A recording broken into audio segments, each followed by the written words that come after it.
I want fishies. I want them now. There's a lot of people from all over the world that help me get my fishies. The canned ones are the ones I love. I'm going to show you through these canned fishies that just about every product we use in our lives needs aspects of the world economy to function. And as a bonus, I'm going to explain why the United States is essential for me to get my favorite food. But why do I need to worry about the United States if I don't live in the United States? I'm here, not there. Well, you'll find out.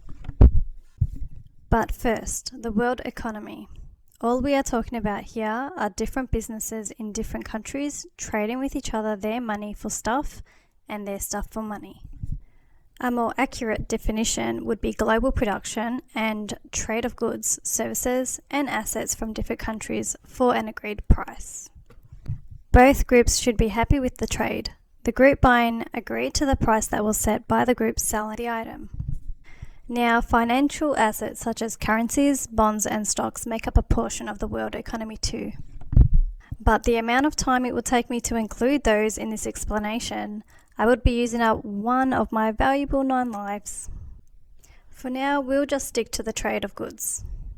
No matter where you are in the world, if you look around in the place you are in now, any item you see has been involved in a trade. Whether it's your phone, a window, the paint on the wall, clothes. These products contain components that had a worldwide journey. So to help me explain the worldwide materials involved in getting me my fishies in a can, let's head straight to the lab. If I'm in Australia, how does the fish get from the ocean into a can and to me? This map will help illustrate all the different countries that were likely involved.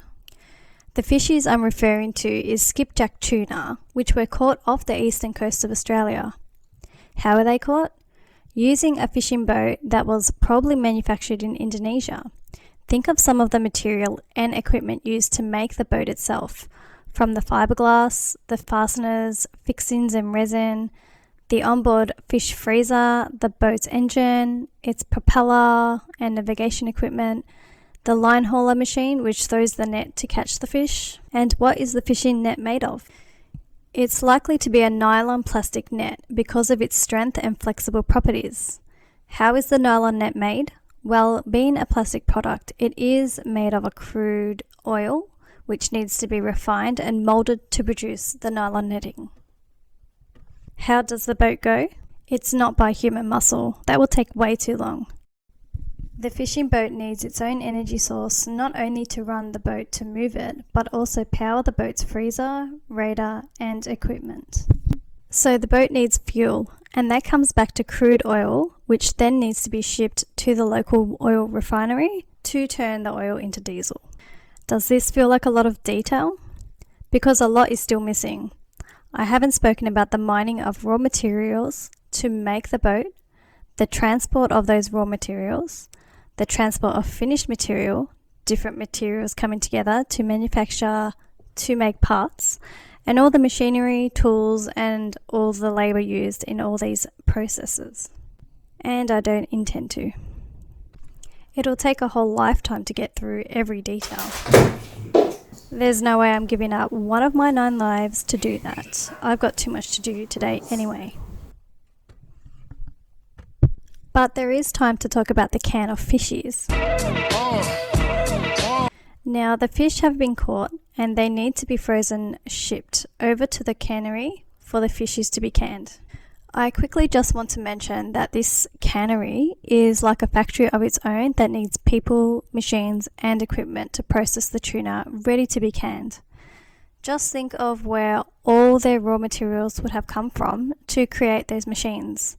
So for the sake of time, I just want to go over the cans themselves. Now, the cans are made out of tin-coated steel. To make the steel, you need iron ore and coking coal, which need to be mined to produce the steel portion.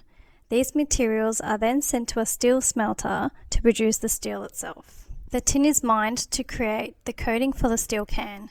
The steel and tin is then sent to the rolling mill to produce the rolled tin-coated steel.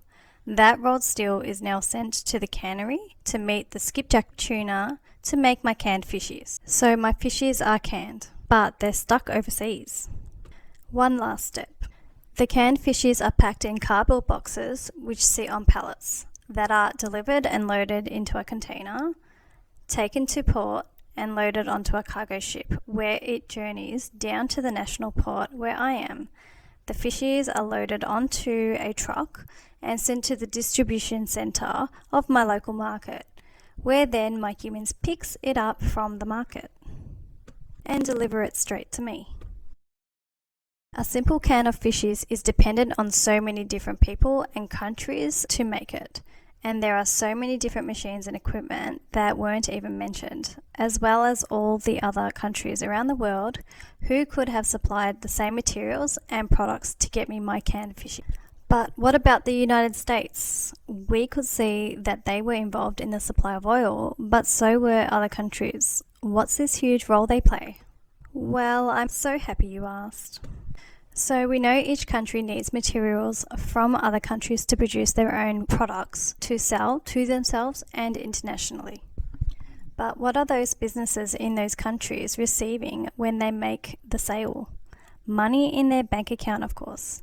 But does each country want to receive their local currency? It's not very likely.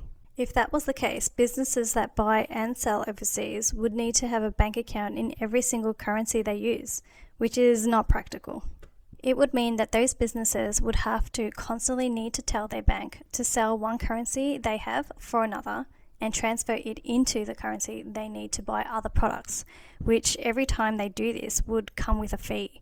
Rather than doing that, these businesses in other countries would likely trade using the world's reserve currency, the US dollar. Now, this doesn't mean that the United States controls every transaction that occurs around the world. Banks outside of the United States create these US dollars to complete transactions. And even though they are US dollars, this market of banks outside the United States creating US dollars is known as the Euro dollar market. But let's not get into that today. Too complicated, but it does demonstrate how the products we use, either big or small, needed so many different countries to work together to produce them. When you think about it, any product you can think of is likely to have a similar global journey as my canned fishies. Consider this, even if you decided to complete a personal project. You want to make a wooden chair, using all materials being as local as possible. Even if you went into your own backyard and cut down your tree for the wood, there are still tools and products that come from overseas. This could include the axe, chisel, nails, glue, sandpaper, and paint are all items which would likely need to be imported from other countries to provide what we need for this simple project. And let's not forget that each of these products probably needed imported raw materials to make them too. Isn't that amazing? Without a world economy, getting my favorite meal would be very difficult. It may not even be possible. But why don't we just make everything in our own country? Why do we need to get our stuff from other countries? Why can't we just make everything at a cheap price so everyone can afford things?